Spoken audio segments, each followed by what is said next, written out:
So what's up mga katarukoy, nagbabalik ulit ako. Panibagong mundo, panibagong araw, panibagong kalokohan. Samahan nyo ulit ako magluto ng pagkain ko.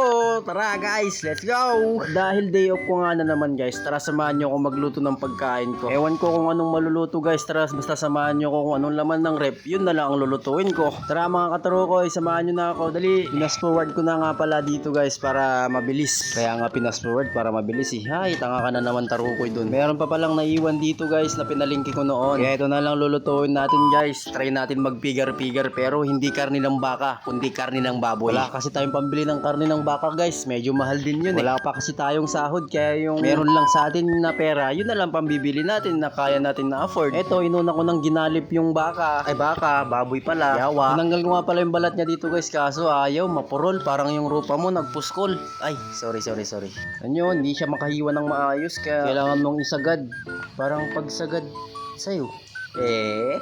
Sa prank! Joke lang yun guys. Sas ito guys, kailangan dapat dito yung paghiwa manipis lang. Parang yung rupa ko ang nipis. Rupa mo pala yun. Matapos ko nga palang nahiwa yung karne guys, isusunod natin yung garbage. Ay, garbage ba yun? Garbage ba? Ewan ko, basta yung gulay guys. Pero kailangan muna natin hugasan ng maayos yung karne kasi malansa eh. Tapos lanibagat muna hugasan hanggang dud. Diba guys? Pwede ay, boys. Joke lang boys. Alam ko namang malinis tayo lahat. Depende na lang yung iba dyan.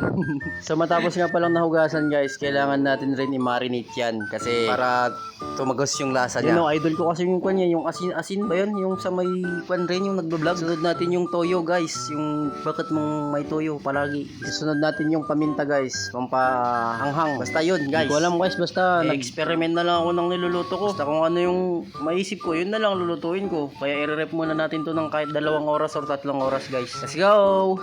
Dito tignan natin yung mula ng mamiltak guys. Ayan o, ang palaya, ang sarap. Kaso sinira lang ng back ko.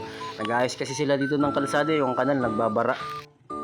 Ganto nga pala kaganda yung probinsya guys, lalo na pag mainit. So dito sinunod ko na yung kwan guys, yung garbage. Basta yan, yung gulay na yan, hiniwa ko ng ganyan.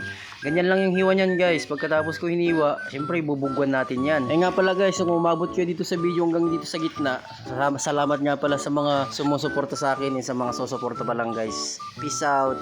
Love you guys. Sana share rin ng kwan videos, tapos comment na rin. Love you guys. Free to comment kayo guys. Kahit light-lightin nyo ako dito sa ginagawa ko, wala akong paki kasi mahal ko dito kayo. Sinunod ko na yung kwan, yung onion na pang pautog ng Lokong Joren nga pala. Idol ko yun guys, si Lokong Joren. Ilocano rin yun. Dito papakita ko na lang guys kung saan ako magluluto sa next, pero ayusin muna natin. Yan nga pala guys, yan, yung maliit na yan, kulungan dati yan ng manok guys, kaso syempre ayusin natin yan para may paglulutuan tayo ng maayos. Saka madilim kasi dun sa pinaglulutuan natin guys, kailangan natin maliwanag para makita ko naman yung liwanag mo. Agoy! Pisting yawa ka ba dong? Lakas makahugot pero takot naman sa babae. Ang klaseng tao ko, tarukoy. Siguro takot lang tayo mabasted, diba guys? Lahat naman tayo natatakot. So ito nga pala yung mga alaga ng mga pinsan ko guys, yung mga kapatid nyo. Ay, sorry. Sige, may sapay ngagtaraw ka nga manok. Ay!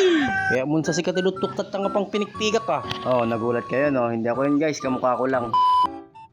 So yan, after 3 hours na po guys, kinuha ko na yung minarinate natin. Tapos ayun nga pala yung mga sahog natin. Ang una ko nga palang ginisa dito guys, yung ito, yung gulay. Kailangan half cook lang yun guys. Pisting yawa ka ba nga manok ba? Ilocano ako pero magiging Bisaya ako para sa'yo. Gagawin talaga kitang tinula. Yawa ka ba? So balik tayo dito sa niluluto natin. Kailangan half cook lang yan.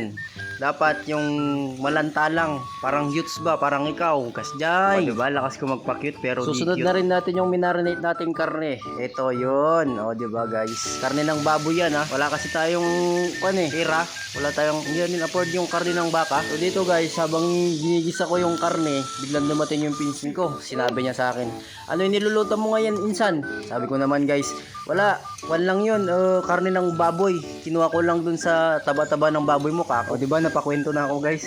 Wala tayong makausap eh, kundi kinakausap ko na lang tong cellphone ko. Sabi nga ni Rinyel TV, si Shininins, kailangan mong tawag kang mahiya, ganon, kasi kapag nagbablog ka, dapat porsigido ka. Wag kang nabubulol ka na naman tarukoy. Kang mahiyang kausapin ng camera. Kasjay. So dito guys, salamat nga pala sa mga nanood. Hanggang dito sa dulo. Bye bye, I love you guys.